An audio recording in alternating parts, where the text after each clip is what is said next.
Jadi pembahasan yang pertama di dalam ilmu tauhid maka dijelaskan tentang akal. Apa itu akal?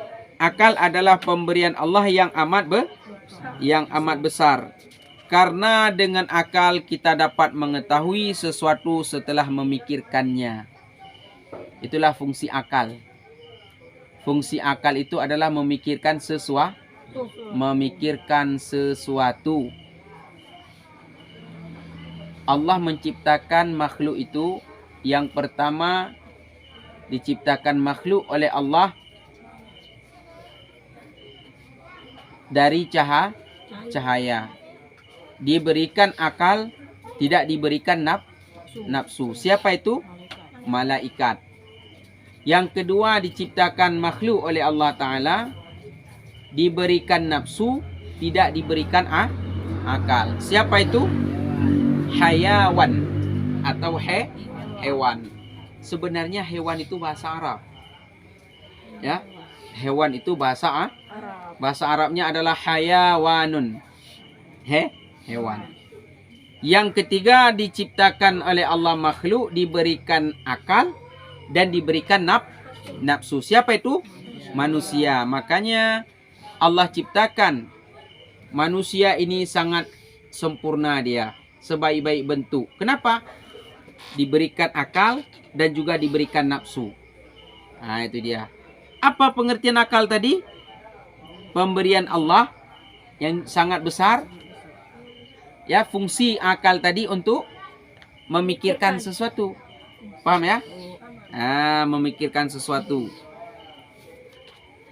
Umpamanya setelah kita memperhatikan langit yang sangat indah, kemudian bumi yang sangat luas, kemudian apalagi kita memperhatikan matahari yang menyinari cahayanya, menyinari dunia ini. Kemudian ketika malam kita melihat bintang-bintang yang gemerlapan yang sangat indah dan bulan purnama yang sangat indah. Ketika kita melihat itu semua, mata kita memandang, kemudian akal kita fungsinya memikirkan. Ya, bahwa semua itu yang Allah yang semua yang kita pandang tadi, ya, mesti ada yang menjadikannya. Ya, yang kita pandang tadi, langit, bumi, matahari, bintang, bulan, maka akal kita, ya, memikirkan bahwasanya itu semua ada yang menciptakan. Siapa yang menciptakan itu? Allah Subhanahu wa Ta'ala. Nah, ini dia.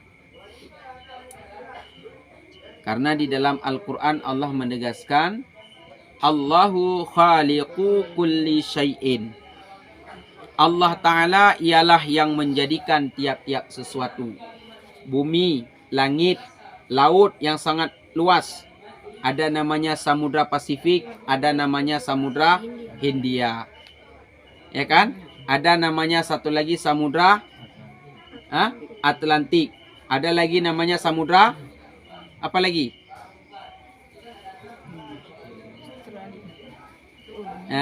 Ayo. Itu semua Allah ciptakan. Dunia ini kan sangat luas ya. Dunia sangat luas. Coba lihatlah. Kampung Aceh aja lumayan juga kan? Ramai penduduknya. Kemudian kecamatan Menyapait juga banyak kampungnya. Kan belum lagi kecamatan-kecamatan lain, belum lagi seluruh negara sampai dengan seluruh dunia. Begitu luas dan indah dunia ini. Ini semua Allah ciptakan. Ya kan? Ketika kita pergi ke laut, pergi ke pantai. Kalian pernah pergi ke pantai? Saat pergi ke pantai, ketika kalian melihat ombak yang sangat besar ya, kemudian ombak tersebut membawa suatu ke pesisir pantai, kan sangat indah. Saat kalian melihat keindahan alam, apa yang ada di dalam pikiran kalian, akal kalian apa memikirkan itu? Apa yang kalian pikirkan? Sungguh indahnya ciptaan Allah. Karena memang itu Allahu khaliqu kulli syai'in. Semua itu Allah yang ciptakan. Diciptakan siang, adanya malam, adanya bulan, adanya matahari. Kemudian adanya bintang. Nah, ini kan begitu indah ciptaan Allah Ta'ala. Jadi itu semua adalah makhluk yang diciptakan oleh Allah Subhanahu wa Ta'ala. Maka fungsi akal kita memikirkan semua itu bahwasanya ya ada yang menciptakan. Siapa itu yang menciptakan? Allah. Saat Allah menciptakan akal, sebelum diletakkan kepada Nabiullah Adam alaihissalam, diciptakan akal, kemudian sudah siap akal. Ditanya oleh Allah Subhanahu wa Ta'ala, wahai akal, siapa engkau? Kemudian akal menjawab, ya Allah, ya Tuhanku, engkau adalah Tuhanku, ya Allah. Sedangkan aku adalah hambamu, ya Allah. Aku adalah ciptaanmu, ya Allah. Kemudian Allah mengambil akal, ditaruhkan satu tempat yang sangat mulia. Lantas Allah menciptakan nafsu. Ya, ketika Allah sudah menciptakan nafsu, Allah bertanya kepada nafsu, wahai nafsu, siapa engkau, siapa saya? Apa jawaban nafsu? Engkau, saya. Ya kan? Hai nafsu, siapa engkau? Dijawab oleh nafsu, kamu, saya. Dicampaklah oleh Allah, ya. Allah mencampakkan nafsu ke dalam neraka yang sangat panas. Kemudian diambil kembali nafsu oleh Allah, ditanya balik. Ya, simak, ditanya balik. Wahai nafsu, siapa engkau? Siapa saya? Engkau. Saya.